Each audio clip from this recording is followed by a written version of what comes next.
এখানে গ্রেপ্তার হয়েছে মূল অভিযুক্ত আনন্দ সর্দার। সে কাস্টডির মধ্যে রয়েছে। তাকে না নিয়ে মূল যে সাক্ষী প্রভাস মণ্ডলকে কেন নিয়ে যাওয়া হচ্ছে রাত্রি 12:30টায়? সাক্ষ্য লোপাট করতে হবে, তাই তাকে খুন করে দেওয়া হয়েছে। এটা নিছক খুনের ঘটনা। সে অপরাধী হোক, সাক্ষী হোক, যেই হোক না কেন, তাকে বিচারের সুযোগ না দিয়ে এটা করা হচ্ছে মধ্যযুগীয় চিন্তা।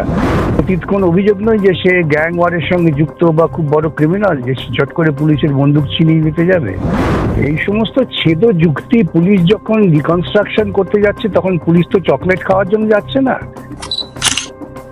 বিকাশ দা নমস্কার, আমি নিউজ বর্তমান থেকে পার্থ কথা বলছিলাম। হ্যাঁ দাদা, এই বারুইপুর কাণ্ডে দেখা যাচ্ছে এনকাউন্টার করা হয়েছে প্রভাস মণ্ডলকে, যে কিনা মূল এই ঘটনার সাক্ষী। কি বলবেন দাদা এই বিষয়ে? এটা পরিকল্পিতভাবে করা হয়েছে তো লোপাটের জন্য।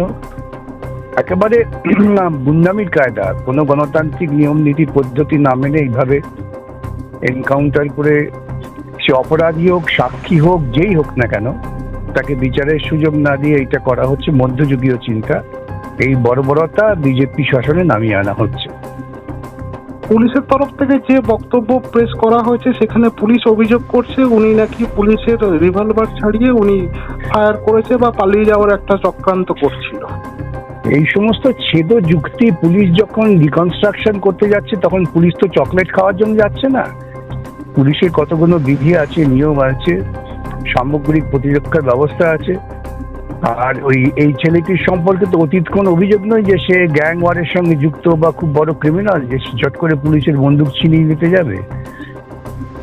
এই সমস্ত গপ্প বলে লাভ নেই। আসলে এরা এই বর্বরতাকে প্রতিষ্ঠিত করতে চাইছে। দাদা, আরো একটি বিষয় বিভিন্ন দিক থেকে আঙুল উঠছে পুলিশের দিকে। দেখা যাচ্ছে পুনর্নির্মাণ করতে যাচ্ছে পুলিশ রাত্রি 12:30টায়। এখানে গ্রেপ্তার হয়েছে মূল অভিযুক্ত আনন্দ সর্দার। সে কাস্টডির মধ্যে রয়েছে। তাকে না নিয়ে মূল যে সাক্ষী প্রভাস মণ্ডলকে কেন নিয়ে যাওয়া হচ্ছে রাত্রি 12:30টায়? এর বললাম তো, আমি ইতিমধ্যেই বলে দিয়েছি যে কোনো আইন কানুন, কোনো গণতান্ত্রিক পদ্ধতি, ন্যায়ের পদ্ধতির ব্যাপার নেই। সাক্ষ্য লোপাট করতে হবে, তাই তাকে খুন করে দেওয়া হয়েছে। এটা নিছক খুনের ঘটনা। পুলিশের দ্বারা সরকারি উন্মাদনায় খুন, আর কিছুই না। এখানে শুভেন্দু অধিকারীর কথা মতন তাহলে এই ঘটনা তাহলে তো এক প্রকার হয়ে যাচ্ছে। শুভেন্দু অধিকারী যিনি রাজ্যের বর্তমান মুখ্যমন্ত্রী, তো ওদের পক্ষে আদর্শ হচ্ছে মোদী আর যোগী। ওদের পক্ষে তো আদর্শ ভারতবর্ষের সংবিধান, রীতিনীতি এসব নয়। যার ফলে এই ক্ষমতা আসার সঙ্গে সঙ্গে বুলডোজার দিয়ে গরিব মানুষের জীবন জীবিকা কেড়ে নেওয়া হচ্ছে, বস্তি উচ্ছেদ হচ্ছে, হকার উচ্ছেদ হচ্ছে, মানুষ বিক্ষুব্ধ হচ্ছে। সেখান থেকে দৃষ্টি পাল্টাবার জন্য ওরা বারুইপুরে চেষ্টা করেছিল একটা কমিউনাল দাঙ্গা লাগাবার এই ঘটনার মধ্য দিয়ে। সেটা ব্যর্থ হয়ে গেছে। এখন এই এনকাউন্টার করো।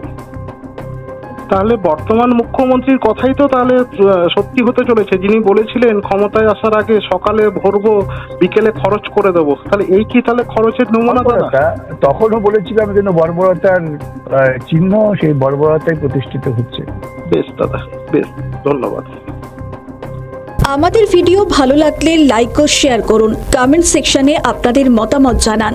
আরও ভিডিও পেতে আমাদের চ্যানেলটিকে সাবস্ক্রাইব করুন এবং প্রতি মুহূর্তে খবরের আপডেট পেতে প্রেস করুন বেল আইকন।